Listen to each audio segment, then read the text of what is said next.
আপনি কি পাসওয়ার্ড ভুলে যান? ব্যাপারটা যদি এরকম হয় যে আপনি আজ পর্যন্ত যতগুলো অ্যাকাউন্ট খুলেছেন আপনি ফোন ইউজ করতে, সমস্ত অ্যাকাউন্টের পাসওয়ার্ড যদি এক জায়গায় জমা থাকে, কি একটু অবাক হচ্ছেন না? দীর্ঘ কত বছর পরে আমি এই ধরনের ভিডিও নিয়ে এসেছি। আসলে আপনারা যেটা চান ওটাই আমার দেওয়া উচিত। আমি ব্যস্ততায় এটা দিতে পারি নাই, আমাকে ভুলে গেছেন।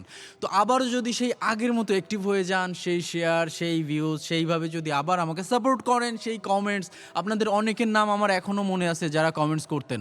তো যাই হোক, আমি দেখিয়ে দিচ্ছি কিভাবে আপনারা ভুলে যাওয়া পাসওয়ার্ড, মানে হয় কি যে মনে করেন ১০০টা অ্যাকাউন্টের ভিতর হয়তো ৯০টা অ্যাকাউন্টের পাসওয়ার্ডই ওখানে পেয়ে যাবেন, 10টা এদিক ওদিক হয়ে যাইতে পারে। কারণ অটো সেভ এক জায়গায় এটা সংরক্ষিত থাকে। তো আমরা ফোনের এই যে ফোন স্ক্রিনে চলে এসেছি, এখান থেকে আমরা সবার পরিচিত এই যে গুগল ক্রোম ব্রাউজারে চলে যাব। আমি আপনাদেরকে দেখিয়ে দিচ্ছি। এখান থেকে চলে যাব এই যে উপরে যে 3 ডট লাইনটা আছে, 3 ডট লাইনে ক্লিক করব। মানে আমি সেই আগের মতো সেটা ভুলেই গেছি।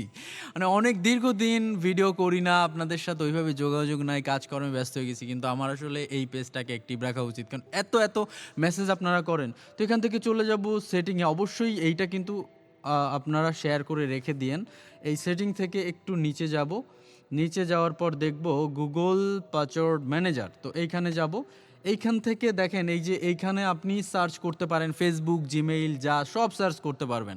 তো এই জায়গা থেকে আপনার যে অ্যাকাউন্টের পাসওয়ার্ড দরকার, ব্যাংক অ্যাকাউন্ট হোক বা যে কোনো কিছু, তো এখান থেকে সরাসরি সেইটায় ক্লিক করলে, যেমন দেখেন এই যে আমি একটা যে কোনো অ্যাকাউন্টে ক্লিক করলে আমার এখানে প্যাটার্ন ইউজ করতে হবে।